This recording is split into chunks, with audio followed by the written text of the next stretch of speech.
Most of the news coming out of the Biden cabinet has not necessarily been all that positive, but in one day we get two good bits of news. The first I discussed on the pre-show, and that is that apparently, at least as of right now, Rahm Emanuel has been sort of like locked out of any cabinet appointment. He's considered too toxic, which is a great acceptance of reality from our politicians who don't generally do that.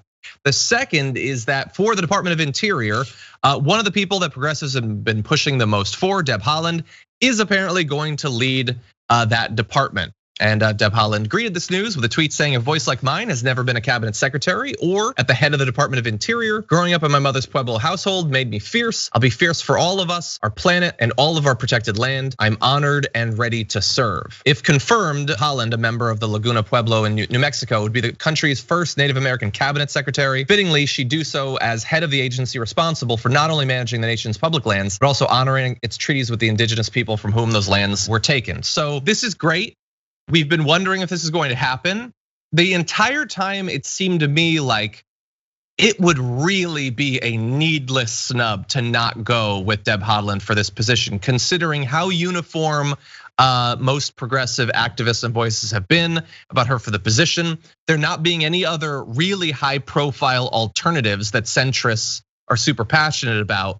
It would end the Biden and Harris administration's desire to increase diversity in their cabinet. It would seem like this has got to happen, and thankfully, at least one of the things that have got to happen actually happen.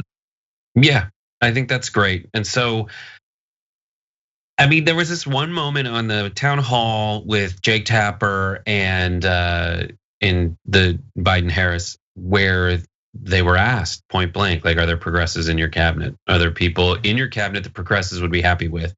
And at first, the first person to have the swing in it was Kamala, who was like, "Jake, would you like to interview for a position?" Like deflecting in a sad, pathetic way.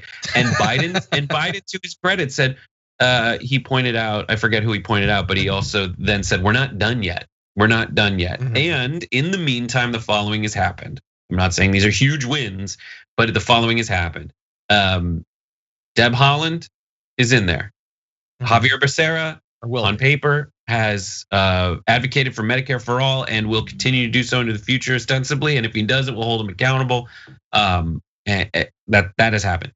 Progressives have said no Garcetti, no Rahm Emanuel, and according to Politico, Rahm Emanuel has fought very hard to try to get a position in the cabinet. And he has been rejected. There's this awesome title that's like, "Oh Rahm, where art thou?" It's weird, but that's why I love it so much. That he's not in the cabinet. He's not getting it. He tried for transportation secretary. They gave it to Buttigieg, which is itself hilarious.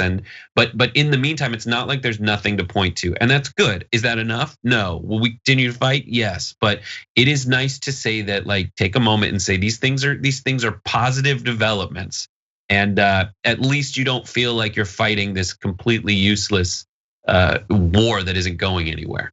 Exactly. And I just want to give a couple of reactions to this news from some of the people who were really pushing for this.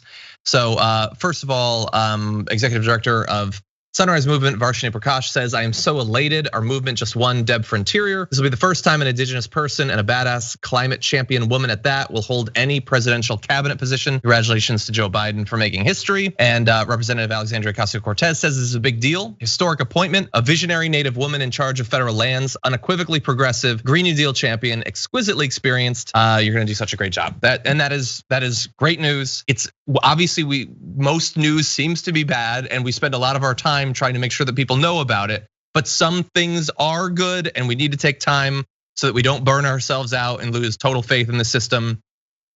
And certainly there's some of that out there in acknowledging the positive news. And so there is some of that right here.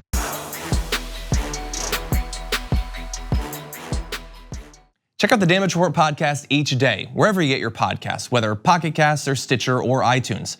You can join me as I give you the news and stories you want, with a range of co-hosts and interview guests jumping in on the fun each day. Again, that's the Damage Report, wherever you get your podcasts. And if you get them at iTunes, don't forget to rate and review. Sometimes I'll read them live on the show.